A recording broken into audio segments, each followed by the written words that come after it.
Hello students, welcome to monthly magazine analysis. ಇವತ್ತು ನಾವು October ತಿಂಗಳ ಓನ್ಲಿ IAS ಮಂತ್ಲಿ ಮ್ಯಾಗಝಿನ್ ನ ಮುಂದಿನ ಟಾಪಿಕ್ ಅನ್ನು ಕಲಿಲಿಕ್ಕೆ ಹೋಗ್ತಾ ಇದ್ದೀವಿ. So it will be in bilingual. Okay, ಎರಡು ಭಾಷೆಯಲ್ಲಿ ಇರುತ್ತೆ, ಇಂಗ್ಲಿಷ್ ಮತ್ತು Kannada.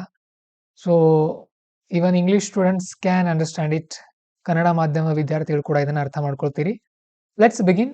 First topic is Supreme Court calls for ban on child betrothals. Okay, what is this? Supreme Court said it is illegal. ಅಂದ್ರೆ ಇಲ್ಲೇನಾಗಿದೆ, ಸುಪ್ರೀಂ ಕೋರ್ಟ್ ಏನ್ ಹೇಳಿದೆ ಅಂತ ಅಂದ್ರೆ, ಈ ಚೈಲ್ಡ್ ಬೆಟ್ರೋಥಾಲ್ಸ್ ಅಂದ್ರೆ ನಿಶ್ಚಿತಾರ್ಥಗಳು, ಮಕ್ಕಳು ಚಿಕ್ಕರಿರುವಾಗಲೇ ನಿಶ್ಚಿತಾರ್ಥ ಮಾಡ್ತಾರಲ್ವಾ, ಸೊ ಅದು ಬೇಡ ಅಂತ ಹೇಳಿದೆ supreme Court. It said it is not good to allow child betrothals. Okay, because it is going to curb the independence of children. ಅಂದ್ರೆ ಮಕ್ಕಳ ಸ್ವಾತಂತ್ರ್ಯವನ್ನ ಹರಣ ಮಾಡುತ್ತೆ ಇದು ಅಂತ ಹೇಳ್ತಾ ಇದ್ದಾರೆ ಇಲ್ಲಿ. ಓಕೆ, ಸೊ ಏನ್ ಮಾಡ್ರಿ ಅಂತ ಹೇಳಿದ್ದಾರೆ, ಪಾರ್ಲಿಮೆಂಟ್ಗೆ ಸಜೆಷನ್ ಕೊಟ್ಟಿದೆ. Supreme court gave suggestion to parliament that do amendment to the act called Prevention of Child Marriage 2006. 2006ರ ಈ ಬಾಲ್ಯ ವಿವಾಹ ನಿಷೇಧ ಕಾಯ್ದೆಗೆ ತಿದ್ದುಪಡಿ ತಂದು ಈ ಒಂದು ಚೈಲ್ಡ್ ಬೆಟ್ರೋಥಾಲ್ಸ್ ಏನಿದೆಲ್ಲ, ಮಕ್ಕಳು ಚಿಕ್ಕವರಿರುವಾಗ ನಿಶ್ಚಿತಾರ್ಥ ಮಾಡ್ತಾರಲ್ಲ, ಅದನ್ನ ಬ್ಯಾನ್ ಮಾಡ್ರಿ ಅಂತ ಹೇಳ್ತಾ ಇದ್ದಾರೆ. Okay, so in this I did not find anything that much important for prelims. Prelims ಅಲ್ಲಿ ಇರೋದು ಅಷ್ಟೊಂದು ಮುಖ್ಯವಾಗಿ ನಮಗೆ ಕಂಡು ಬಂದಿಲ್ಲ ಇಲ್ಲಿ. ಬಟ್ ಒಂದು ಅಂಶ ನಿಮ್ಗೆ ಗಮನದಲ್ಲಿರಲಿ, you can use it in mains. Because of this act, PCMA ಅಥವಾ ಬಾಲ್ಯ ವಿವಾಹ ನಿಷೇಧ ಕಾಯ್ದೆ ಮುಖಾಂತರ the child marriages have reduced from 47% to 27%. ಅಂದ್ರೆ 47% ನಿಂದ 27%ಗೆ ಕುಸಿದಿದೆ ಬಾಲ್ಯ ವಿವಾಹ. It's a very good indication. ಇದೊಂದು ಒಳ್ಳೆ ಸುದ್ದಿ ಅಂತ ಹೇಳ್ಬೋದು ನಾವು. Okay, so what are the factors responsible for child betrothals? ಯಾಕಾಗತ್ತೆ ಈ ಒಂದು ಬಾಲ್ಯ ನಿಶ್ಚಿತಾರ್ಥಗಳು? ಅದಕ್ಕೆ ಇಲ್ಲೆಲ್ಲ ಕಾರಣಗಳಿದೆ. For example, cultural traditions, gender norms, economic considerations, adolescent choices of marriage, legal gaps. These are all the important things ಇಲ್ಲೆಲ್ಲ ಕಾರಣ ಆಗುತ್ತೆ. ಸೊ ಇವೆಲ್ಲ ಮೀನ್ಸ್ಗೆ ಬರುತ್ತೆ. ನೀವು ಸಿಂಪಲ್ ಆಗಿ ಒಂದೊಂದ್ಸಾರಿ ಈ ವರ್ಡ್ ಅರ್ಥ ಗೊತ್ತಿದ್ರೆ ಸಾಕು ನಿಮಗೆ. ಸಂಪ್ರದಾಯ ಆಗಿರ್ಬೋದು, ಆರ್ಥಿಕ ಸವಾಲುಗಳಿರ್ಬೋದು, ಓಕೆ, ಮತ್ತೆ ಕಾನೂನಿನ ಗ್ಯಾಪ್ಗಳು, ಕಾನೂನಲ್ಲಿ ಕೂಡ ಒಂದೊಂದ್ಸಾರಿ ಅವಕಾಶ ಇರುತ್ತೆ. ಉದಾಹರಣೆಗೆ ಬಾಲ್ಯ ವಿವಾಹ ನಿಷೇಧ ಇದೆ ನಮ್ಮಲ್ಲಿ, ಆದರೆ ಬಾಲ್ಯ ನಿಶ್ಚಿತಾರ್ಥಗಳಿಗೆ ನಿಷೇಧ ಇಲ್ಲ. ಓಕೆ, ಸೊ ಈ ತರ ಆಗುತ್ತೆ. So what will be the problem here? Free choice, autonomy and childhood will be curbed. ಈ ಒಂದು ಆ ಮಕ್ಕಳಿಂದ ನಾವು ಸ್ವತಂತ್ರವನ್ನ ಹರಣ ಮಾಡ್ತೀವಿ. ಅವ್ರಿಗೆ ಆಯ್ಕೆ ಇರುತ್ತಲ್ಲ, ಮಕ್ಕಳು ದೊಡ್ಡವರಾಗ್ತಾ ಇದಾರೆ ಅಂತ ಅಂದ್ರೆ they should have a choice, right? But here that will be taken out from them. ಅವರಿಂದ ಅದನ್ನ ಕಿತ್ಕೊಳ್ತಾರೆ. Okay, so then what are the consequences? ಏನೇನಾಗುತ್ತೆ? ಅವ್ರ ಸ್ವಾತಂತ್ರ್ಯ ಹರಣ ಆಗುತ್ತೆ. There may be health risks, ಆರೋಗ್ಯ ಸಮಸ್ಯೆಗಳು ಬರಬಹುದು. ಇಂಪ್ಯಾಕ್ಟ್ ಆನ್ ಫ್ಯೂಚರ್ ಜನರೇಷನ್, ಮುಂದಿನ ಪೀಳಿಗೆಗೆ ಇಂಪ್ಯಾಕ್ಟ್ ಆಗಬಹುದು. ಎಜುಕೇಶನಲ್ ಡಿಸ್ರಪ್ಷನ್, ಮಕ್ಕಳು ಚಿಕ್ಕವರಿರುವಾಗಲೇ ಅವ್ರು ನಿಶ್ಚಿತಾರ್ಥ ಮಾಡಿಬಿಟ್ರೆ ಎಜುಕೇಶನ್ಗೆ ಸಮಸ್ಯೆ ಆಗುತ್ತೆ. These are very easy to understand, right? Next, here CEDAW prohibition. The court referred to Convention on Elimination of All Forms of Discrimination Against Women 1975. ಇದೊಂದು ಅಂತಾರಾಷ್ಟ್ರೀಯ ಮಟ್ಟದ ಒಪ್ಪಂದ. ಭಾರತ ಕೂಡ ಇದಕ್ಕೆ ಸಹಿ ಹಾಕಿದೆ. Okay, it is an international treaty. India has a signatory to this convention. Okay, ಅಂದ್ರೆ ಈ ಒಂದು ಮಹಿಳೆಯರ ರಕ್ಷಣೆಗೆ ಇರುವಂತ ಒಂದು ಸಂಪ್ರದಾಯ ಅಥವಾ ಒಂದು ಶಿಷ್ಟಾಚಾರ, ಭಾರತಕ್ಕೆ ಇದಕ್ಕೆ ಸಹಿ ಹಾಕಿದೆ. And also very important thing, you can use this in mains. ತುಂಬಾ ಮುಖ್ಯವಾಗಿರೋ ಅಂಶ ಇದೆ ಮೇನ್ಸ್ ಯೂಸ್ ಮಾಡ್ಕೊಳ್ಳೋಕೆ. Court highlighted that boys suffer in child marriage as much as girls. ಅಂದ್ರೆ ಹೆಣ್ಮಕ್ಳು ಎಷ್ಟು ನೋವನ್ನು ಅನುಭವಿಸ್ಬೇಕಾಗುತ್ತೋ ಬಾಲ್ಯ ವಿವಾಹದಲ್ಲಿ, ಅಷ್ಟೇ ನೋವನ್ನ ಗಂಡು ಮಕ್ಕಳು ಕೂಡ ಅನುಭವಿಸ್ತಾರೆ ಅನ್ನೋದನ್ನ ಇಲ್ಲಿ ಕೊಡಲಾಗಿದೆ. ಓಕೆ, ಸೊ ಇದೆಲ್ಲವನ್ನು ಕೂಡ ನೀವು ಇಲ್ಲಿ ಗಮನಿಸಬಹುದು. So next, loss and policy interventions addressing child marriage in India. ಭಾರತದಲ್ಲಿ ಈ ಚೈಲ್ಡ್ ಮ್ಯಾರೇಜ್, ಬಾಲ್ಯ ವಿವಾಹಕ್ಕೆ ಸಂಬಂಧಪಟ್ಟಿರುವಂತಹ ಕಾಯ್ದೆಗಳು ಯಾವ್ದಿದೆ ಅಂತ ನೋಡಿದಾಗ, prohibition of child marriage act 2006, 2006ರ ಕಾಯ್ದೆ ಇದೆ. So in that legal age is around 21 for male and 18 for women. And Section 16 of Prohibition of Child Marriage Act allows state government to adopt child marriage prohibition officers. ಆಫೀಸರ್ಗಳನ್ನು ಕೂಡ ನೇಮಕ ಮಾಡೋಕೆ ಇಲ್ಲಿ ಅವಕಾಶವನ್ನು ಮಾಡಿಕೊಡಲಾಗಿದೆ. Next, prohibition of child marriage amendment bill it is still pending. ಇದನ್ನು ಕೂಡ ಇನ್ನೂ ಅಪ್ಲೈ ಮಾಡಬೇಕು ಅವರು. So in that bill there is a proposal to increase women marriage age to 21. ಮಹಿಳೆಯರ ವಯಸ್ಸನ್ನು ಕೂಡ 21ಕ್ಕೆ ಏರಿಸಲು ಏನ್ ಮಾಡಲಾಗಿದೆ, ಬೇಡಿಕೆಯನ್ನ ಇಡಲಾಗಿದೆ ಆ ಒಂದು ಬಿಲ್ ನಲ್ಲಿ. And there is a protection of children from sexual offences act 2012 ಇದೆ. ಸೊ ಇದರಲ್ಲಿ it protects from sexual abuse, ಲೈಂಗಿಕ ದೌರ್ಜನ್ಯದಿಂದ ಮಕ್ಕಳನ್ನ ರಕ್ಷಣೆ ಮಾಡುತ್ತೆ ಈ ಒಂದು ಕಾಯ್ದೆ. ಪೋಕ್ಸೋ ಅಂತ ಕರಿತೀವಿ ನಾವು ಶಾರ್ಟ್ ಕಟ್ ಆಗಿ ಇದನ್ನ. And there are lot of schemes like Beti Bachao, Beti Padhao, Dhanalakshmi scheme is there. Okay, so government has striving to help the women as well as children. Okay, next, what are the guidelines issued by government? Sorry, what are the guidelines issued by Supreme Court to government? ಏನೇನು ಕೊಟ್ಟಿದೆ? See, first do appropriate sexual education, ಮಕ್ಕಳಿಗೆ ಶಿಕ್ಷಣವನ್ನ ಕೊಡಿ ಚೆನ್ನಾಗಿ. ಯಾವುದ್ರ ಬಗ್ಗೆ? ಲೈಂಗಿಕ ಶಿಕ್ಷಣವನ್ನ. And child marriage free village initiative ಅನ್ನು ಆರಂಭ ಮಾಡಿ, ಅಂದ್ರೆ ಬಾಲ್ಯ ವಿವಾಹ ಇಲ್ಲದಂತಹ ಹಳ್ಳಿ ಅನ್ನುವಂತಹ ಒಂದು ಇನಿಷಿಯೇಟಿವ್ ಗಳನ್ನ ಆರಂಭ ಮಾಡಿ. And online reporting portal should be there, online ನಲ್ಲಿ ರಿಪೋರ್ಟಿಂಗ್ ಪೋರ್ಟಲ್ ಅನ್ನ ಮಾಡಿ ಅಂತ ಹೇಳಿದ್ದಾರೆ, ಆನ್ಲೈನ್ ನಲ್ಲೇ ದೂರುಗಳನ್ನ ಕೊಡೋಕೆ. These are all the things which should be used for mates. Next topic, secularism is a core part of constitution. Secularism is a core part of constitution, Supreme Court. Okay, see, when our constitution was allowed to rule our India, or when we adopted it, at that time secularism was not there in our constitution. ಅಂದ್ರೆ ನಮ್ಮ ಸಂವಿಧಾನವನ್ನ ನಾವು ಅಳವಡಿಸಿಕೊಂಡಾಗಿನಿಂದಾನೇ ನಮ್ಮ ಬಳಿ ಅಥವಾ ನಮ್ಮ ಸಂವಿಧಾನದ ಪೀಠಿಕೆಯಲ್ಲಿ secularism ಅಥವಾ ಜಾತ್ಯತೀತತೆ ಅಥವಾ ಧರ್ಮ ನಿರಪೇಕ್ಷತೆ ಅನ್ನುವಂಥ ಪದ ಇರಲಿಲ್ಲ. ಓಕೆ, ಬಟ್ ಇದನ್ನ ಏನ್ ಮಾಡಲಾಯ್ತು, it added by the government in 1976 to the preamble. ಅಂದ್ರೆ ಪೀಠಿಕೆಗೆ 1976ರಲ್ಲಿ ಇದನ್ನ ಸೇರಿಸಲಾಯಿತು. By or through 42nd constitutional amendment, 42ನೇ ಸಂವಿಧಾನ ತಿದ್ದುಪಡಿ ಮುಖಾಂತರ ಇದನ್ನ ಸೇರಿಸಲಾಗಿದೆ. ಈಗ ಕೆಲವೊಬ್ರು ಇದು ತಪ್ಪು, ಇದನ್ನ ತೆಗೆದು ಹಾಕಿ ಅಂತ ಸುಪ್ರೀಂ ಕೋರ್ಟ್ಗೆ ಅರ್ಜಿಯನ್ನು ಸಲ್ಲಿಸಿದ್ರು. Few people went to Supreme Court to remove these words from our constitution, but supreme Court said no, it is a intrinsic part of our constitution. ನಮ್ಮ ಸಂವಿಧಾನದ ಮೂಲ ತತ್ವ ಆಗಿದೆ ಇದು ಅಂತ ಸುಪ್ರೀಂ ಕೋರ್ಟ್ ಹೇಳಿದೆ. ತುಂಬಾ ಇಂಪಾರ್ಟೆಂಟ್ ಆಗಿರುವಂತಹ ಕೇಸಸ್ ಇದೆ ರಿಲೇಟೆಡ್ ಟು ದಿಸ್. ಓಕೆ, ಇನ್ನು Kesavananda Bharati case, it is very very very important case when it comes to UPSC or polity. 1973ರಲ್ಲಿ ಕೇಶವಾನಂದ ಭಾರತಿ ಪ್ರಕರಣ ಆಗಿತ್ತು. What it says, Supreme Court held that secularism was a part of the basic structure of constitution. ಅಂದ್ರೆ ಈ ಜಾತ್ಯತೀತತೆ ಅಥವಾ ಧರ್ಮ ನಿರಪೇಕ್ಷತೆ ಅನ್ನುವಂಥದ್ದು ನಮ್ಮ ಸಂವಿಧಾನದ ಮೂಲ ತತ್ವಗಳಲ್ಲಿ ಒಂದಾಗಿದೆ ಅಂತ, ಮೂಲ ಸಂರಚನೆಯಲ್ಲಿ ಒಂದಾಗಿದೆ ಅಂತ ಹೇಳಿದ್ರು. ಅಂಡ್ ಇನ್ 1994 ಬೊಮ್ಮಾಯಿ ಕೇಸ್ ಅಂತ ಬರುತ್ತೆ. ಬಸವರಾಜ್ ಬೊಮ್ಮಾಯಿ ಅವ್ರ ತಂದೆ ಇದ್ರು, SR ಬೊಮ್ಮಾಯಿ, ಅವ್ರ ಕೇಸ್ ಇದು. Okay, the chief minister, he was also our chief minister was there, no? Basavaraj Bommai, his father's case it is. In this case, Supreme Court elaborated on meaning of secularism. Supreme Court ಇಲ್ಲಿ ಏನ್ ಮಾಡ್ತು, secularism ಅನ್ನುವಂಥ ಪದವನ್ನ explain ಮಾಡ್ತು. They will ask in prelims like in SR Bommai case, Supreme Court ಏನ್ ಹೇಳ್ತು, what it said. Okay, you should remember, it said that ಏನ್ ಹೇಳಿದೆ ಅಂತ ಅಂದ್ರೆ, secularism means equal treatment of all religions, ಎಲ್ಲಾ ಧರ್ಮಗಳಿಗೂ ಕೂಡ ಸಮಾನವಾದಂತ ಆದ್ಯತೆಯನ್ನು ಕೊಡೋದನ್ನ ನಾವೇನಂತ ಕರಿತೀವಿ, ಸೆಕ್ಯುಲರಿಸಂ ಅಂತ ಸುಪ್ರೀಂ ಕೋರ್ಟ್ ಹೇಳಿದೆ. ಓಕೆ, ಇವು ನಿಮಗೆ ಗೊತ್ತಿರಲಿ. So next, very important thing we have to remember here, preamble's integrity. The preamble is integral to the constitution and can be amended without altering its basic structure. ನಮ್ಮ ಸಂವಿಧಾನದ ಮೂಲ ಅಂಶಗಳಲ್ಲಿ ನಮ್ಮ ಸಂವಿಧಾನದ ಪೀಠಿಕೆ ಕೂಡ ಒಂದಾಗಿದೆ. ಅದರ ಸಂವಿಧಾನದ ಮೂಲ ರಚನೆಗೆ ಅಂದ್ರೆ ಬೇಸಿಕ್ ಸ್ಟ್ರಕ್ಚರ್, ತತ್ವ ಅಂತ ಇರುತ್ತಲ್ಲ. ಗಾಂಧೀಜಿ ಅಂದ್ರೆ ಏನು, what is Gandhiji? Gandhiji has his own principles like ಸತ್ಯ, ಶಾಂತಿ, ಅಹಿಂಸೆ. ಗಾಂಧೀಜಿ ಅವರದು ಮೂಲ ತತ್ವ ಇತ್ತು, ಸತ್ಯ, ಶಾಂತಿ, ಅಹಿಂಸೆ. Those are called as basic structure. Okay, take an example like that. ಈ ಸಂವಿಧಾನ ಅಂತ ಬಂದ್ರೆ ಬೇಸಿಕ್ ಸ್ಟ್ರಕ್ಚರ್ ಅಂದ್ರೆ ಈ ತರ ನಮ್ದು sovereignty, secularism, socialist, democratic, republic, these are all called basic structure.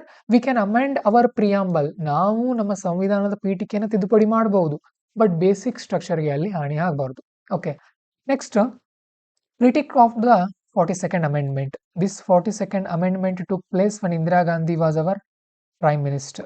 Indira Gandhi ಅವರು ನಮ್ಮ ಭಾರತದ ಪ್ರಧಾನಮಂತ್ರಿಗಳಿದ್ದಾಗ ಇದನ್ನ ಮಾಡಲಾಯಿತು. ಸೊ ಇಲ್ಲಿ ಏನ್ ಹೇಳಲಾಯಿತು, ಇಟ್ ಇಸ್ ವೆರಿ ಇನ್ಫೇಮಸ್, ತುಂಬಾ ಕುಖ್ಯಾತಿ ಪಡೆದಿದೆ ಇದು. For attempting to diminish judicial power while retaining declarations of secularism and socialism. Okay, ಇಲ್ಲಿ ಏನ್ ಮಾಡಲಾಯಿತು ಅಂತ ಅಂದ್ರೆ, in this 42nd amendment the government took or diminished the power of judicial system. ನ್ಯಾಯಾಂಗದ ಅಧಿಕಾರವನ್ನು ಕಿತ್ಕೊಳ್ತು ಯಾವುದು, ನಮ್ಮ ಸರ್ಕಾರ.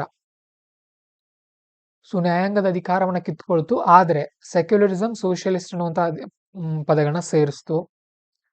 ಅದರ ನಂತರ ಈ ಒಂದು 42ನೇ ತಿದ್ದುಪಡಿಯನ್ನು ಎಲ್ಲರೂ ಟೀಕೆ ಮಾಡ್ತಾ ಬಂದಿದ್ದಾರೆ. Many people argued that 42nd amendment was not good, but no one criticized that socialist and secularism. ಅಂದ್ರೆ ಈ ಸೆಕ್ಯುಲರಿಸಮ್ ಮತ್ತು ಸೋಷಿಯಲಿಸ್ಟ್ ಪದವನ್ನು ಯಾರು ಕೂಡ ಟೀಕೆ ಮಾಡಲಿಲ್ಲ. So it is a good word ಅಂತ ನಾವು ಭಾವಿಸಬಹುದಾಗಿದೆ. So next you should remember what is the difference between this western secularism and Indian secularism. ಅಂದ್ರೆ ಪಾಶ್ಚಾತ್ಯ ಜಾತ್ಯತೀತತೆ ಅಂತ ಅಂದ್ರೆ ಏನು, ಮತ್ತು ಪೌರ್ಯಾತ್ಯ ಅಥವಾ ನಮ್ಮ ಭಾರತೀಯ ಸೆಕ್ಯುಲರಿಸಮ್ ಅಂತ ಅಂದ್ರೆ ಏನು ನಿಮ್ಗೆ ಗೊತ್ತಿರಬೇಕು. ನೋಡೋಣ ಅದ್ರ ಬಗ್ಗೆ. Broadly there are two types. First thing is separation of religion from state. Okay, so ಒಂದು ರಾಜ್ಯದಿಂದ ಅಥವಾ ಒಂದು ರಾಷ್ಟ್ರದಿಂದ ಧರ್ಮವನ್ನು ಸಂಪೂರ್ಣವಾಗಿ ಪ್ರತ್ಯೇಕ ಮಾಡಿಬಿಡೋದು, ಧರ್ಮಕ್ಕೂ ಮತ್ತೆ ರಾಷ್ಟ್ರಕ್ಕೂ ಏನು ಸಂಬಂಧ ಇರೋ ಹಾಗಿಲ್ಲ. ಓಕೆ, ಇನ್ನೊಂದು ಕೇಸಲ್ಲಿ equal respect to all religions by state. ಅಂದ್ರೆ ಇಲ್ಲಿ ಸರ್ಕಾರಗಳು ಎಲ್ಲಾ ಧರ್ಮಗಳಿಗೂ ಸಮಾನವಾದಂತಹ ಆದ್ಯತೆಯನ್ನು ಕೊಡ್ತಾ ಇರುತ್ತೆ. For example India we can take. Okay, so ನೋಡೋಣ ಏನೇನಿದೆ ವ್ಯತ್ಯಾಸ. They may ask in prelims or this will be helpful for your mains also. ನಿಮಗೆ ಪ್ರಿಲಿಮ್ಸ್ ಮತ್ತು ಮೇನ್ಸ್ ಎರಡೂ ಕಡೆ ಬೇಕಾಗುತ್ತೆ. First thing is western secularism. Here complete separation between religion and state. ರಾಜ್ಯ ಮತ್ತು ಸರ್ಕಾರದ ನಡುವೆ ಸಂಪೂರ್ಣ ಪ್ರತ್ಯೇಕತೆ ಇರುತ್ತೆ. And in India positive concept secularism, that is giving equal respect to all religions. ಎಲ್ಲಾ ಧರ್ಮಗಳಿಗೂ ನಾವೇನ್ ಮಾಡ್ತೀವಿ, ಸಮಾನವಾದಂತ ಒಂದು ಗೌರವನ ಕೊಡ್ತೀವಿ. And state cannot give financial support to educational institutions run by religious communities. Where in Western, ಅಂದ್ರೆ ಪಾಶ್ಚಾತ್ಯಗಳಲ್ಲಿ ಯಾವ್ದಾದ್ರು ಎಜುಕೇಶನ್ ಇನ್ಸ್ಟಿಟ್ಯೂಟ್ ರನ್ ಮಾಡ್ತಾ ಇದ್ರೆ ಅವರು, ಓಕೆ, ಸೊ ಸರ್ಕಾರ ಏನ್ ದುಡ್ಡು ಕೊಡಲ್ಲ, government don't give money, does not give money. But in India yes, it is permitted. Next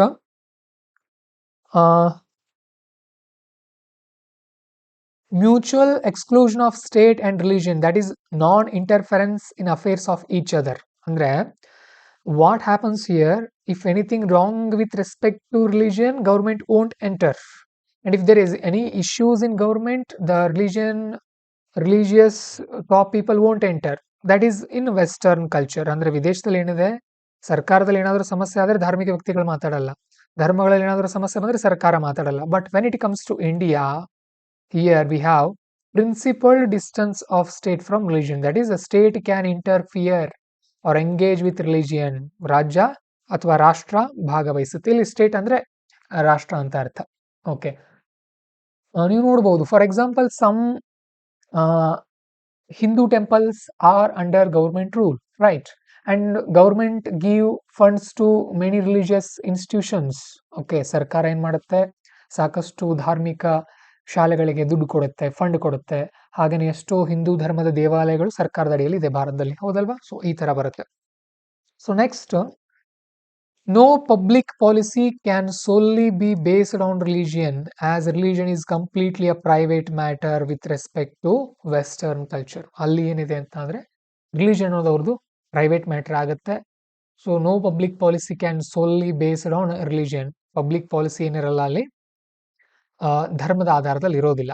but with respect to India, government frequently frames policies having religious basis. For example construction of our constitution of Waqf boards.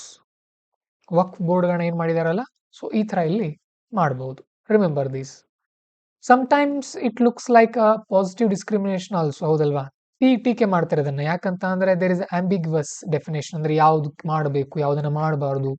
These are very easy for English students. You can read it easily and you can understand. ತುಂಬಾ ಈಸಿಯಾಗಿ ಓದ್ಕೊಂಡು ಅರ್ಥ ಮಾಡ್ಕೊಂಡು ಬಿಡಬಹುದು. Am I right? So what happens? Policies favoring specific religious groups may undermine the principle of equality. Okay, ಏನಾಗುತ್ತೆ, ಕೆಲವೊಂದು ಧರ್ಮಗಳಿಗೆ ಸರ್ಕಾರ support ಕೊಡೋಕೆ ಆರಂಭ ಮಾಡಿದಾಗ ಉಳಿದವ್ರಿಗೆ ನೋವಾಗಕ್ಕೆ ಸ್ಟಾರ್ಟ್ ಆಗುತ್ತೆ. That will be the problem, right? And there is a minority versus majority rights. ಮೈನಾರಿಟಿಗಳಿಗೆ ಹೆಚ್ಚಿನ ಆದ್ಯತೆಯನ್ನು ಕೊಡೋದ್ರಿಂದ ಮೆಜಾರಿಟಿಗಳವರು ತಕರಾರು ತೆಗೆಯೋಕೆ ಸ್ಟಾರ್ಟ್ ಮಾಡ್ತಾರೆ. Majorities will start blaming the government if they don't get benefits from the government. Okay, so ಈ ತರ ಇಲ್ಲಿ ನಾವು ನೋಡ್ತಾ ಇರ್ತೀವಿ. Next, there should be a uniform civil code ಇರಬೇಕು ಅಂತ ಇಲ್ಲಿ ಹೇಳಕ್ತಾ ಇದ್ದಾರೆ. Every citizen should have equal rights and equal opportunities. So there should not be discrimination based on religion. ಅಂದ್ರೆ ಧರ್ಮದ ಆಧಾರದಲ್ಲಿ ಯಾವುದೇ ರೀತಿಯ ತಾರತಮ್ಯಗಳು ಇರಬಾರ್ದು. ಸಾರ್ವತ್ರಿಕವಾಗಿ ಒಂದೇ ರೀತಿಯ ಏಕರೂಪ ಕಾನೂನು ಇರಬೇಕಂತ ಇಲ್ಲಿ ಹೇಳಲಾಗ್ತಾ ಇದೆ. Okay, so in prelims they may ask which Indian article or Indian Constitution's article says about Uniform Civil Code. Remember article number 44 in DPSP, Directive Principles of State Policy. ರಾಜ್ಯ ನಿರ್ದೇಶಕ ತತ್ವಗಳ 44ನೇ ವಿಧಿಯು ನಮಗೇನು ಹೇಳುತ್ತೆ, ಏಕರೂಪ ನಾಗರಿಕ ಸಂಹಿತೆಯ ಬಗ್ಗೆ ತಿಳಿಸುತ್ತೆ ಅಂತ ನಿಮಗೆ ಗೊತ್ತಿರಲಿ. Okay, next questions, feasibility of Gram Nyayalayas. So we will study Gram Nyayalayas in polity. ನಾವು ಪಾಲಿಟಿನಲ್ಲಿ ಗ್ರಾಮ ನ್ಯಾಯಾಲಯಗಳನ್ನು ಕಲಿತೀವಿ. So I will tell you what is ಗ್ರಾಮ ನ್ಯಾಯಾಲಯ. See, there are lot of cases pending in high courts and taluka courts, district courts and supreme court. Around up to 4 to 5 crores cases are pending. ನಮ್ಮ ತಾಲೂಕು, ಜಿಲ್ಲೆ, ರಾಜ್ಯ, supreme court ಇಲ್ಲೆಲ್ಲ 4 ರಿಂದ 5 ಕೋಟಿ ಕೇಸ್ಗಳು ಬಾಕಿ ಇದೆ. So that's what government did. It made an act called Gram Nyayalaya Act in 2008. ಗ್ರಾಮ ನ್ಯಾಯಾಲಯ ಕಾಯ್ದೆಯನ್ನು ಜಾರಿಗೆ ತಂತು. Under this, there will be courts which are movable. Okay, it means ಅಂದ್ರೆ ಏನ್ ಮಾಡ್ತಾರೆ, ಹಳ್ಳಿಗಳಲ್ಲಿನೇ ಕೋರ್ಟ್ಗಳನ್ನ ಮಾಡ್ತಾರೆ. ಅಂದ್ರೆ ಅಧಿಕಾರಿ ಬರ್ತಾರೆ. So there will be discussion, there will be trials, ಚರ್ಚೆಗಳನ್ನ ಮಾಡ್ತಾರೆ, ಸಮಸ್ಯೆಗಳನ್ನ ಬಗೆಹರಿಸೋದು ಮನೆಯಲ್ಲೇ ಕೂತ್ಕೊಂಡು ಅಥವಾ ಊರಲ್ಲೇ ಎಲ್ಲಾದ್ರೂ ಒಂದು ಪಂಚಾಯತಿಯಲ್ಲಿ ಕೂತ್ಕೊಂಡು. Okay, so this is to make cases enquiry speedy, affordable and at rural areas. Okay, what is the present problem? The question is, it is mandatory or optional? Because in that section, in that act they said the states may create gram nyayalayas. ಅಂದ್ರೆ ಏನ್ ಹೇಳಿದ್ದಾರೆ ಆ ಒಂದು ಕಾಯ್ದೆಯಲ್ಲಿ ಅಂತ ಅಂದ್ರೆ, ರಾಜ್ಯಗಳು ಗ್ರಾಮ ನ್ಯಾಯಾಲಯಗಳನ್ನ ಸ್ಥಾಪಿಸಬಹುದು ಅಂತ ಹೇಳಿದ್ದಾರೆ, ಸ್ಥಾಪಿಸಬೇಕು ಅಂತ ಬಳಸಿ. ದಿಸ್ ಈಸ್ ಕಂಪ್ಲೀಟ್ಲಿ ರಾಂಗ್, ಹೌದಲ್ವಾ? ಸೊ ಈ ತರ ನಾವು ಇದನ್ನ ಇಲ್ಲಿ ಅರ್ಥ ಮಾಡ್ಕೊಳ್ಬೇಕಾಗತ್ತೆ.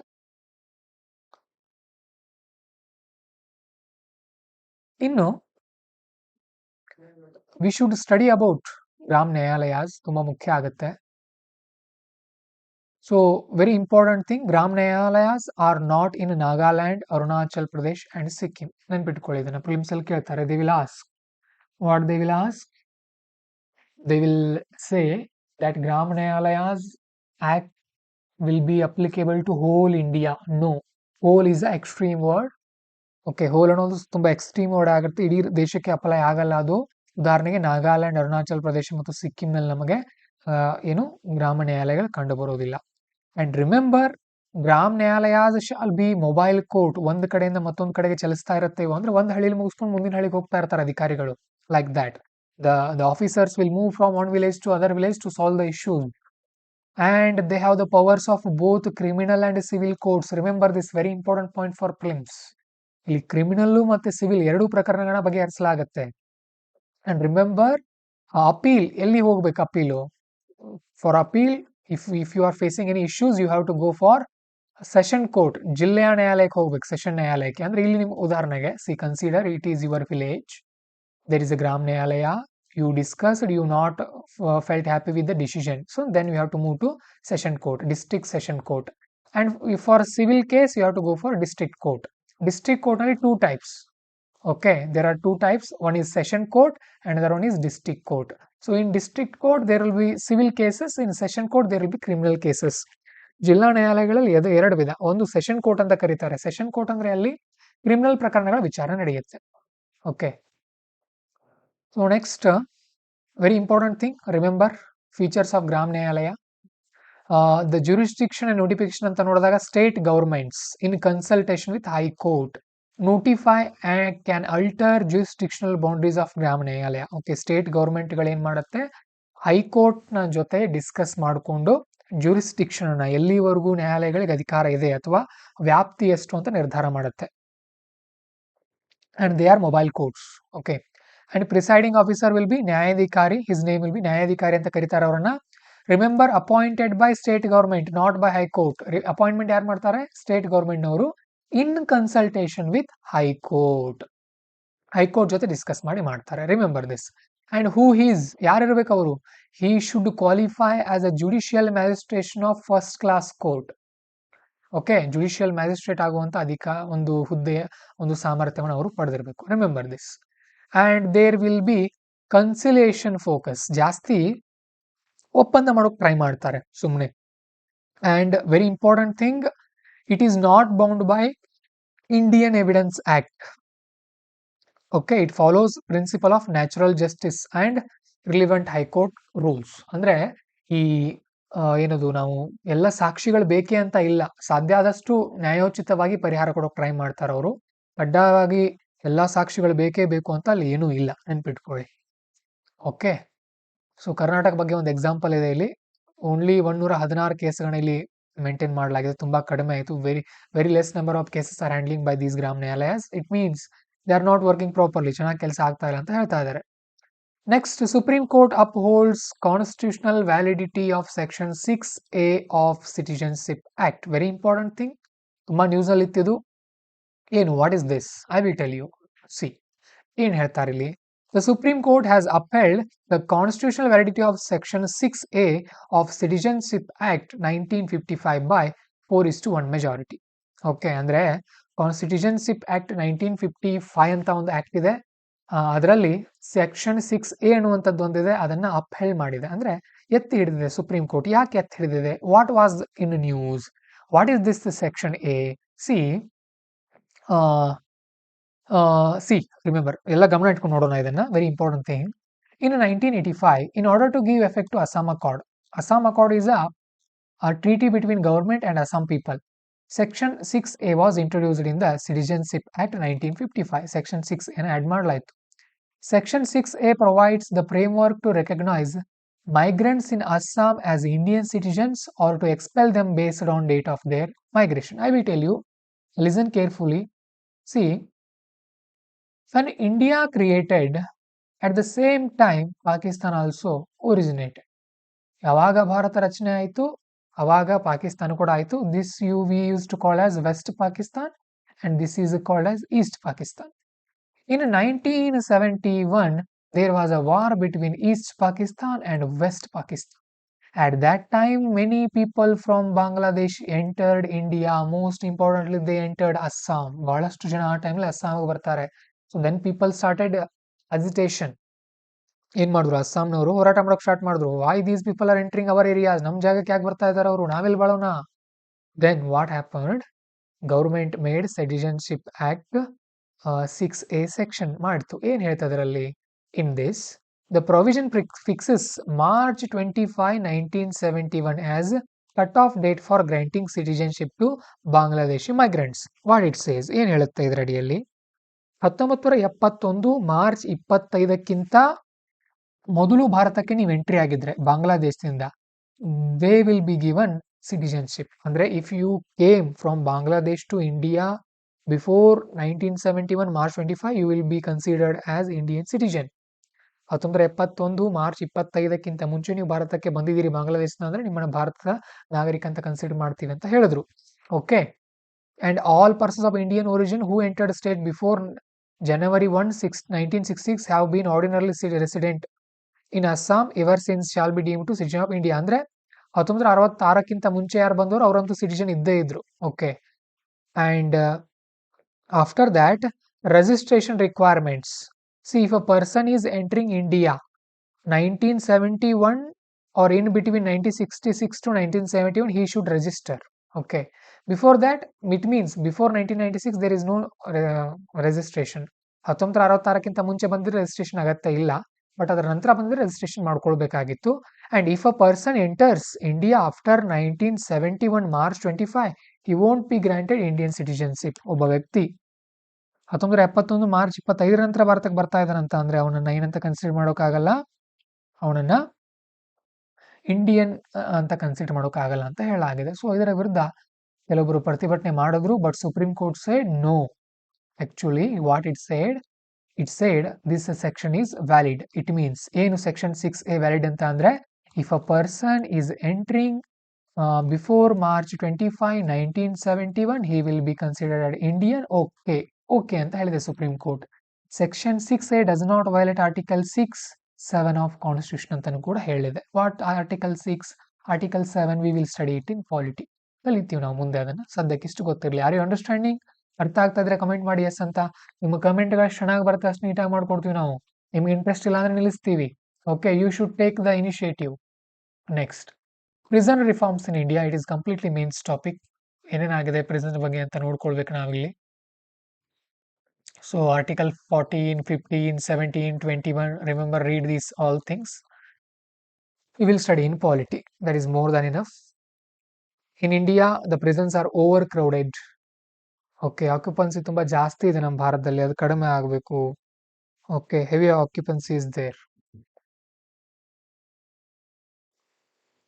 And important thing is around 76% of prisoners ಅಂದ್ರೆ ಕೈದಿಗಳು ಇನ್ನೂ ಕೂಡ ವಿಚಾರಣಾಧೀನರಾಗಿದ್ದಾರೆ. ಅವ್ರಿಗೆ ಶಿಕ್ಷೆ ಆಗಿಲ್ಲ ಪಾಪ, ಆದ್ರೂ ಕೂಡ ಅವ್ರು ಅಲ್ಲಿದ್ದಾರೆ. So for prisons Indian government made 2 committees like justice Mulla committee in 1983. 1983ರಲ್ಲಿ ಜಸ್ಟಿಸ್ ಮುಲ್ಲಾ ಕಮಿಟಿನ ಮಾಡಿದ್ರು ಜೈಲು ಸುಧಾರಣೆಗಳಿಗೋಸ್ಕರ. ಆಲ್ ಇಂಡಿಯಾ ಕೆಡರ್ ಮಾಡಬೇಕು ಅಂತ ಹೇಳಿದ್ರು. ಅಂದ್ರೆ actually very important thing, this prisons list comes under state government, ರಾಜ್ಯಗಳಲ್ಲಿ ಬರುತ್ತಿದ್ದು. ಸೊ ಅದರ ಬದಲಾಗಿ ರಾಷ್ಟ್ರ ಮಟ್ಟದ ಕೆಡರನ್ನ ಮಾಡ್ರಿ ಅಂತ ಹೇಳಿದ್ದಾರೆ ಮುಲ್ಲಾ ಕಮಿಟಿ ಅವರು. And justice Amitav Roy committee they said overcrowding is there, so reduce it. ತುಂಬಾ ಜನ ಸೇರ್ಕೊಳ್ತಾ ಇದ್ದಾರೆ, ಜೈಲುಗಳ ಸಂಖ್ಯೆನ ಜಾಸ್ತಿ ಮಾಡ್ರಿ ಅಂತ ಹೇಳಿದ್ದಾರೆ. Okay, next food safety laws in states ಅಂತ ಬರುತ್ತೆ. Food safety is very important. ನಮ್ಮ ಭಾರತದಲ್ಲಿ ಅದಕ್ಕೆ we have food safety standards authority of India, and this institute started under the act called food safety and standards act 2006. ನೆನ್ಪಿಟ್ಕೊಳ್ಳಿ, ಇದರ ಅಡಿಯಲ್ಲಿ ಇದು ಸ್ಥಾಪಿತವಾಗಿದೆ. And there is a codex alimentarius. What is codex alimentarius? ಏನಿದು codex ಅಲಿಮೆಂಟಾರಿಯಸ್ ಅಂತ ಅಂದ್ರೆ ಇಲ್ಲಿ ನೀವು ಗಮನ ಇಟ್ಕೊಂಡು ನೋಡ್ಬೋದು. FAO ಮತ್ತು WHO ನವರು ಸೇರಿ ಮಾಡ್ತಾರೆ ಇದನ್ನ. ಅಂದ್ರೆ what should be the food standard, food standard ಏನಿರ್ಬೇಕಂತ ಇದರಲ್ಲಿ ಹೇಳಾಗುತ್ತೆ. Next, key legislation in India for ensuring food safety. ಯಾವ ತರ ಇರುತ್ತೆ ನಮ್ಮ ದೇಶದಲ್ಲಿ ಅಂದ್ರೆ ವಿ ಫೋಕಸ್ ಆನ್ FSSAI. ಅವ್ರು ಹೇಳಿದ್ರೆ ನಾವು ಗಮನ ಇಟ್ಕೊಂಡು ಫಾಲೋ ಮಾಡ್ತಾರೆ ಎಲ್ಲ ಸಂಸ್ಥೆಗಳು ಅಥವಾ ಫುಡ್ ರಿಲೇಟೆಡ್ ಕಂಪನಿಗಳು. So remember, state authority to make rules with respect to FSSA. State governments can make rules subject to the central government and food authority regulations. State government ಕೂಡ ರೂಲ್ಗಳನ್ನು ಮಾಡಬಹುದಾಗಿದೆ. For example, Karnataka government banned the colour to gobi manchuri. Remember that. Okay, ಆ ತರ ಅಧಿಕಾರ ಇರುತ್ತೆ. And food safety regulations, these are all comes in mains. You have to read those who are preparing for 2026. You have to read word by word. Next, violation of constitutional rights. It directives violated Article 15(1) of Constitution, which prohibits discrimination on grounds of religion, race, caste, sex, place of birth. ಏನಾಗಿದೆ ಇಲ್ಲಿ? What happened? Remember, Uttar Pradesh government has recently mandated that food establishments display the names, address of their owners. ಅಂದ್ರೆ ಯಾವ್ಯಾವ ಅಂಗಡಿಗಳು ಅವರು, so those who are carrying foods ಅಂದ್ರೆ the seller should display the names ಅಂತ ಹೇಳಿದ್ದಾರೆ. So ಇದು ವಯೋಲೇಟ್ಸ್ the constitution article 15 ಅಂತ ಇಲ್ಲಿ ಹೇಳಲಾಗ್ತಾ ಇದೆ. And also it is a discrimination according to article 19(1)(a) ಅಂತ ಹೇಳ್ತಾರೆ, 1G ಅಂತ ಹೇಳ್ತಾ ಇದ್ದಾರೆ. It means the people will boycott minorities, this is not good ಅಂತ ಹೇಳ್ತಾರೆ. ಅಂದ್ರೆ ಇಲ್ಲಿ ಏನಾಗ್ತಾ ಇದೆ, ಒಬ್ಬ ವ್ಯಕ್ತಿ ಅಂಗಡಿ ಹಾಕೊಂಡು ನಿಂತಿದ್ದಾನೆ, ಅವನ ಹೆಸರು ಹೇಳ್ಬೇಕು ಅಂತ ಅಂದ್ರೆ ಜನ ಖರೀದಿ ಮಾಡಲ್ಲ. ಬೇರೆ ಧರ್ಮದವನಿಂದ ನಮ್ ಧರ್ಮಕ್ಕೆ ನಾವು ತಗೊಳ್ಳೋಣ ಅಂತ ಹೇಳ್ತಾ ಹೋಗ್ತಾರಲ್ವಾ. ಸೊ ಆ ತರ ಬೇಡ ಅಂತ ಇಲ್ಲಿ ಹೇಳಲಾಗ್ತಾ ಇದೆ. ಸುಪ್ರೀಂ ಕೋರ್ಟುಗೆ ಇದು ಸುದ್ದಿ ಹೋಗಿತ್ತು ಅಲ್ಲ, ನಾವು ಚೆಕ್ ಮಾಡ್ಬೇಕು ಅದನ್ನ, ಬಟ್ ಇದನ್ನ ಟೀಕೆ ಮಾಡಲಾಗಿದೆ. Okay, next, what are the ethical dimensions in concept of food safety? Food safety ಅಂತ ಅಂದ್ರೆ ಬಂದ್ರೆ ಯಾವ್ಯಾವ ಎಥಿಕಲ್ ಡೈಮೆನ್ಷನ್ಗಳಿದೆ ಅಂತ ನೋಡಿದಾಗ, ನಾವು ಪಬ್ಲಿಕ್ ಹೆಲ್ತ್ ಕಡೆ ಗಮನ ಕೊಡಬೇಕು or individual rights? Okay, health, equity or fairness, ನ್ಯಾಯ ಸಮತೆ ಅಥವಾ ನ್ಯಾಯೋಚಿತತೆ, access to food safety, safe food, duty to protect, ರಕ್ಷಣೆಗೆ ಅಲ್ವಾ? ಸೊ ಏನಾಗುತ್ತೆ, ನೇಮ್ ಡಿಸ್ಪ್ಲೇ ಮಾಡಿದ್ರೆ ಜನ ಕೊಂಡುಕೊಳ್ಳಲ್ಲ, ನೇಮ್ ಡಿಸ್ಪ್ಲೇ ಮಾಡದಿದ್ರೆ ಅವ್ರು ಕ್ವಾಲಿಟಿ ಕೊಡಲ್ಲ. ಸೊ ಈ ತರ ಆಗಿದೆ ಸಮಸ್ಯೆ. Next, right to free food. Why it is in news? World Food Day, observed annually on October 16, serves as a vital reminder of global commitment to achieving food and nutritional security. Okay, ಇದೊಂದು ಅಂತಾರಾಷ್ಟ್ರೀಯ ಮಟ್ಟದ commitment ಇದು. So ಇಲ್ಲಿ with respect to India, we should focus on green revolution. Because of MS Swaminathan, Indian agriculture grew very much, ತುಂಬಾ ದೊಡ್ಡ ಮಟ್ಟದಲ್ಲಿ ಬೆಳೀತು ಭಾರತದ ಕೃಷಿ MS ಸ್ವಾಮಿನಾಥನ್ ಅವರ ಹಸಿರು ಕ್ರಾಂತಿಯಿಂದ. Because he introduced high yielding variety. ಅವ್ರು ಏನ್ ಮಾಡಿದ್ರು ಅಂತ ಅಂದ್ರೆ, ಹೈ ಈಲ್ಡಿಂಗ್ ವೆರೈಟಿಗಳನ್ನ, ಹೆಚ್ಚು ಬೆಳೆ ಫಸಲನ್ನು ಕೊಡುವಂತ ಬೀಜಗಳನ್ನ ಪತ್ತೆ ಮಾಡ್ತಾರೆ. ಹೊಸ ಹೊಸ ಇರಿಗೇಷನ್ ಟೆಕ್ನಿಕ್, ನೀರಾವರಿ ವ್ಯವಸ್ಥೆಗಳನ್ನ, ಕೆಮಿಕಲ್ ಫರ್ಟಿಲೈಸರ್ಗಳನ್ನ ತಂದ್ರು. So because of this India become self sufficient, ಅಂದ್ರೆ ನಾವು ಸ್ವಾವಲಂಬಿ ಆದ್ವಿ ಆಹಾರದಲ್ಲಿ. And India following buffer stocks, FCI ಇದೆ ನಮ್ಮ ಬಳಿ. And we follow public distribution system, ಆಹಾರ ಕೊಡ್ತೀವಿ ಜನರಿಗೆ ಅಲ್ವಾ. And there is a National Food Security Act 2013. Okay, so these are all the things India is following. India is very good with respect to food. Next, remember this thing. Niti Aayog's multi-dimensional poverty index claims that poverty rate has reduced from 29% to 11% from 2013 to 2022. ಅಂದ್ರೆ ನಮ್ಮ ಭಾರತದ ಬಡತನ ದರ 2013-14ರಿಂದ 2022-23ಕ್ಕೆ 29% ಇದ್ದು 11% ಆಗಿದೆ ಅಂತ ಹೇಳ್ತಾ ಇದ್ದಾರೆ. You can write it in mains, but off the records it is completely fake thing. ಈ ತರ ಇಲ್ಲ, ತುಂಬಾ ಇದೆ ಬಡತನ ಇನ್ನು. Next, right to form trade unions in India. Remember in prelims they may ask, prelims ಅಲ್ಲಿ ಕೇಳ್ತಾರೆ ಅವ್ರು ಏನಂತ ಅಂದ್ರೆ, according to which article Indian have a right to form unions, ಅಂದ್ರೆ ಸಂಘಟನೆಗಳನ್ನ ಮಾಡಿಕೊಳ್ಳುವ ಅಧಿಕಾರ ಯಾವುದರಲ್ಲಿದೆ? ಆರ್ಟಿಕಲ್ 19. Remember this. ಓಕೆ, ಯಾಕಂದ್ರೆ ಇದು ಕೇಸ್ ಬಂದಿದೆ. There is a case, few people are making the Samsung Indian workers union, but Samsung is not allowing to use its name. Okay, ಆ ತರ ಆಗಿದೆ ಕೇಸ್ ಅದು. Next, industrial disputes act is there for India in 1947. It is created. Constitutional provisions ಅಂತ ನೋಡಿದಾಗ 19(1)A ಇದೆ, article 19(1)C, article 43A workers participation management ಅಂತ ಇದೆ. So according to article 43, worker should involve in management also, ಆ ತರ ಇದೆ. Then supreme court split verdict on custodial death. Okay, so what is custodial death? Remember this. See what it is saying. Supreme court ಏನ್ ಹೇಳ್ತಾ ಇದೆ, custodial death ಬಗ್ಗೆ ಒಂದು verdict ಅನ್ನ ಕೊಟ್ಟಿದೆ, ತೀರ್ಪನ್ನ ಕೊಟ್ಟಿದೆ. ನೋಡೋಣ ಏನಿದೆ.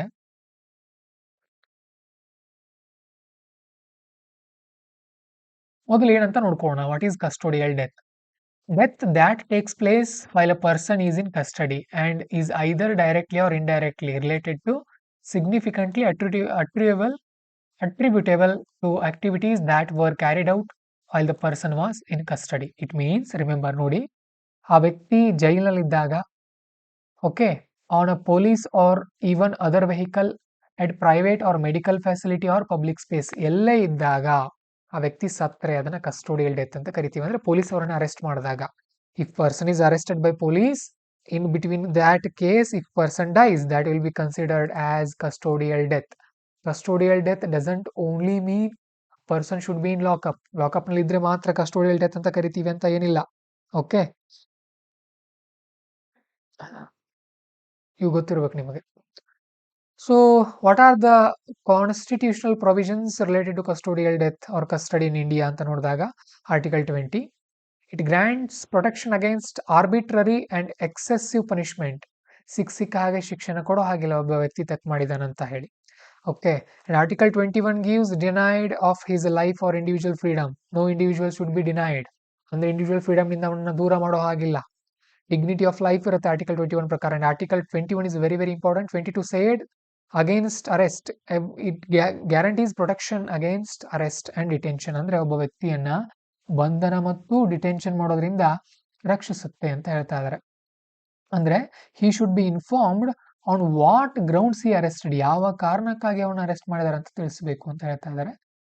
Okay, so see, very important thing, they will ask in prelims what is police custody and judicial custody. Police custody means police have the physical custody of accused. ಯಾರು ಆರೋಪಿ ಇರ್ತಾನಲ್ಲ ಅವನನ್ನ ತಮ್ಮ ಕಸ್ಟಡಿಯಲ್ಲಿ ಇಟ್ಕೊಂಡಿರ್ತಾರೆ. In judicial custody, accused in the custody of concern magistrate, ಅಂದ್ರೆ magistrate ಅವರ ಒಂದು ಸುಪರ್ದಿಯಲ್ಲಿ ಇರ್ತಾನೆ, ಅಂದ್ರೆ ಜೈಲಿನಲ್ಲಿ ಇರ್ತಾನೆ ಇಲ್ಲಿ. Okay, in police custody person will be in lockup, police station. In judicial custody, person will be in jail. Okay, and here in police custody, he should be appear before magistrate 24 hours. 24 ಗಂಟೆಗಳಲ್ಲಿ ಅವನನ್ನು ತಗೊಂಡೋಗಿ ಮ್ಯಾಜಿಸ್ಟ್ರೇಟ್ಗೆ ತೋರಿಸ್ಬೇಕು. Okay, and a person is kept in jail until he is for next hearing. ಅಂದ್ರೆ ಇಲ್ಲಿ ಏನು ಮಾಡಲಾಗುತ್ತೆ, judicial ಕಸ್ಟಡಿನಲ್ಲಿ ಜೈಲ್ನಲ್ಲಿ ಇಡಲಾಗುತ್ತೆ. Police custody begins when police officer arrest a suspect upon receiving complaint or FIR. FIR ಆದ ತಕ್ಷಣ ಯಾವಾಗ ಪೊಲೀಸ್ ಹೋಗಿ ಅರೆಸ್ಟ್ ಮಾಡ್ತಾರಲ್ಲ ಅವಾಗ ಆರಂಭ ಆಗುತ್ತೆ. Judicial custody begins when public prosecutor satisfy the court that for purpose of the investigation custody are such accused is necessary. ಅಂದ್ರೆ ಯಾವಾಗ ನ್ಯಾಯಾಧೀಶರು ನಿರ್ಧಾರ ಮಾಡ್ತಾರಲ್ಲ ಅವಾಗ ಇದು ಆರಂಭ ಆಗುತ್ತೆ. And the validity of police custody is 24 hours. It can be extended up to 15 days. And judicial custody is up to 90 days. Okay, when the case is very serious like death, imprisonment. Okay, and the judicial custody is for around 60 days. The imprisonment is less than 10 years. ಅಂದ್ರೆ ಆ ಒಂದು crime ತುಂಬಾ ಚಿಕ್ಕದಾಗಿದ್ರೆ 60 ದಿನ judicial ಕಸ್ಟಡಿಯಲ್ಲಿ ಇಡ್ತಾರೆ, ತುಂಬಾ serious ಇದ್ರೆ 90 days ಇಡ್ತಾರೆ judicial ಕಸ್ಟಡಿನಲ್ಲಿ. Next, supreme court upholds states power to regulate industrial alcohol.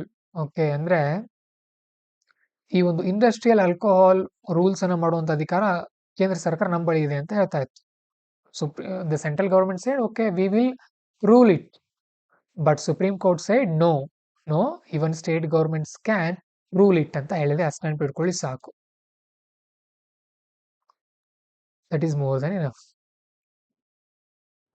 So here we have to study what is industrial alcohol and potable alcohol. See, industrial alcohol means alcohol which is chemically altered to make it unfit for human consumption. ಇದನ್ನ ಕುಡಿಯೋಕ್ಕಾಗಲ್ಲ.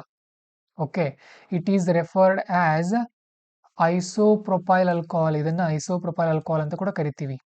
And portable alcohol means it is for human consumption, ಮನುಷ್ಯರು ಕುಡಿಯೋಕೆ ಬಳಸ್ತಾರೆ. Purpose ಏನು industrial ಆಲ್ಕೋಹಾಲ್ದು? It is used as a raw material in some industries. And this portable alcohol is for drinking. And this industrial is for cosmetics, pharmaceuticals use ಮಾಡ್ತಾರೆ. Portable is for beer, wine, spirits, etc. Next, regulation. This industrial alcohol, central authorities, and this portable alcohol under state authorities. Subject to levies, taxes as an industrial product. Taxation ಮಾಡ್ತಾರೆ ಇದಕ್ಕೆ. Not that much important, forget it. Examples like spirits, bioethanol, industrial solvents are come under industrial alcohol. Beer, wine, whisky come under portable alcohol. ಸಾಕಷ್ಟು ಗೊತ್ತಿದ್ರೆ. So remember, union list will be there, state list and concurrent list. So entry 52 ನಲ್ಲಿ ಬರುತ್ತೆ, ಇದು entry 8 ನಲ್ಲಿ ಬರುತ್ತೆ state list ನಲ್ಲಿ, concurrent list ನಲ್ಲಿ 33 ನಲ್ಲಿ ಬರುತ್ತೆ. Not much important, forget it, don't worry. Then supreme court says stay on NCPCR regarding madrasa. Supreme Court has stayed the NCPCR recommendations that proposed shutting down government-aided madrasas not compliant with Right to Education RTE Act. Okay, National Commission for Protection of Child Rights ಅನ್ನುವಂಥದ್ದೊಂದು ಸಂಸ್ಥೆ ಇದೆ. So ಈ ಸಂಸ್ಥೆ ಅಡಿಯಲ್ಲಿ ಇವರು ಒಂದು ಸಲಹೆ ಕೊಟ್ಟಿದ್ದಾರೆ. What they said, madrasas should be closed, ಬಂದ್ ಮಾಡ್ಬೇಕು. ಯಾಕೆ? If they are not following RTE Act. What is RTE Act? We will study. Okay, but supreme court side no, stop it, ಈ ತರ ಎಲ್ಲ ಹೇಳಿಕ್ ಹೋಗ್ಬಿಡಿ ಅಂತ ಹೇಳಿದೆ. Forget. It is also important thing, but that is not much important. Remember, education is under Article 21A and it is a very important article. It added by 86th amendment. 86ನೇ ತಿದ್ದುಪಡಿ ಮುಖಾಂತರ add ಮಾಡಲಾಗಿದೆ 21A ಅನ್ನ. And what it says, ಏನ್ ಹೇಳುತ್ತೆ ಇದು? There should be compulsory and free education for 6 to 14-year-old children. ಅಂದ್ರೆ 6 ರಿಂದ 14ನೇ ವರ್ಷದ ಮಕ್ಕಳಿಗೆ ಕಡ್ಡಾಯವಾಗಿ ಫ್ರೀ ಎಜುಕೇಶನ್ ಇರಬೇಕು ಅಂತ ಹೇಳಲಾಗಿದೆ. Okay, so NCPCR may be important for our prelims perspective. It is started in 2005. It is also a statutory body because it started by act. ಕಾಯ್ದೆಯಿಂದ ಆರಂಭ ಆಗಿದೆ ಇದು. ಒಬ್ರು ಚೇರ್ಪರ್ಸನ್ ಇರ್ತಾರೆ, ಮೆಂಬರ್ಸ್ ಇರ್ತಾರೆ. The chairperson will be appointed by president. Okay, I remember that. And then SC dismisses review plea of states' right to tax mineral lands and quarries. It means ಏನ್ ಹೇಳಲಾಗಿದೆ ಅಂದ್ರೆ, ಗಣಿಗಳಿಗೆ ತೆರಿಗೆ ಹಾಕುವಂತ ಅಧಿಕಾರ ರಾಜ್ಯಕ್ಕೆ ಇದೆ ಅಂತ ಹೇಳಲಾಗಿದೆ ಅಷ್ಟೇ, ಮುಗಿತು, ಮತ್ತೇನಿಲ್ಲ ಅಲ್ಲಿ. Next, draft on national sports policy, not that much important. Bone ossification test ಏನ್ ಕೇಳಬಹುದು ಪ್ರಿಲಿಮ್ಸ್ ಅಲ್ಲಿ? They will ask ossification recently seen in news, what is this? It is a test used to check the age. ಇದೇನ್ ಮಾಡ್ತಾರೆ ಇಲ್ಲಿ? Age ಅನ್ನ check ಮಾಡೋಕ್ ಬಳಸ್ತಾರೆ ಇದು ಅಷ್ಟೇ, ಮತ್ತೇನಿಲ್ಲ. Okay, remember. ಎಲ್ಲಿದೆ ಅದು? Yes, ossification it is a natural process of bone formation. Bone formation ಮುಖಾಂತರ ಇದನ್ನ ಸ್ಟಡಿ ಮಾಡಲಾಗುತ್ತೆ. ಯಾವ್ಯಾವ ಪಾರ್ಟ್ ಅನ್ನ ಸ್ಟಡಿ ಮಾಡ್ತಾರೆ ಜಾಸ್ತಿ? ಕ್ಲಾವಿಕಲ್, ಸ್ಟರ್ನಮ್ ಅಂಡ್ ಪೆಲ್ವಿಸ್ ಅನ್ನ ಇಲ್ಲಿ ಸ್ಟಡಿ ಮಾಡಲಾಗುತ್ತೆ. Next, national organ transplant programme scheme, not that much important. Next, click to cancel rule. Okay, US federal said this click to cancel recently seen in news ಅಂತ ಹೇಳ್ತಾರೆ. What is this? US federal said, okay, subscription ತಗೊಂಡಿರ್ತೀವಿ ನಾವು, we take subscription, there should be easy way to cancel that subscription ಅಂತ ಹೇಳ್ತಾ ಇದ್ದಾರೆ. ಅಂದ್ರೆ ಉದಾಹರಣೆಗೆ ನೀವು ಅಮೆಝಾನ್ ಸಬ್ಸ್ಕ್ರಿಪ್ಷನ್ ತಗೊಂಡಿದ್ದೀರಿ, ಅದನ್ನ ಕ್ಯಾನ್ಸಲ್ ಮಾಡೋಕೆ ಈಸಿ ಮೆಥಡ್ ಇರಬೇಕಂತ ಹೇಳಲಾಗಿದೆ ಅಷ್ಟೇ. Next, new statue of lady justice. ನಮ್ಮ ಕೋರ್ಟ್ ನಲ್ಲಿ ಇದ್ದಂತ ಈ ಸ್ಟ್ಯಾಚ್ಯೂ ಈಗ ಈ ತರ ಬದಲಾಗಿದೆ. ಸೊ ಇಲ್ಲಿ ತಕ್ಕಡಿ ಇದೆ. Okay, and instead of this sword, now she has in her hand, she holding Indian Constitution and her eyes are open. Remember this. Inspired by Greek or Roman iconography. Then PM launched National Learning Week. That is not that much important. Okay, so ಇಲ್ಲಿಗೆ ನಮ್ಮ ಎರಡನೇ part ಮುಕ್ತಾಯ ಆಗುತ್ತೆ. We will study next topics in upcoming classes. Hope you are understanding. ನಿಮ್ಗೆ ಅರ್ಥ ಆಗ್ತಾ ಇದೆ ಅನ್ಕೊಳ್ತೀನಿ. ಏನಾದರೂ ಡೌಟ್ಸ್ ಇದ್ರೆ ಕಮೆಂಟ್ ಮಾಡಿ. All the best.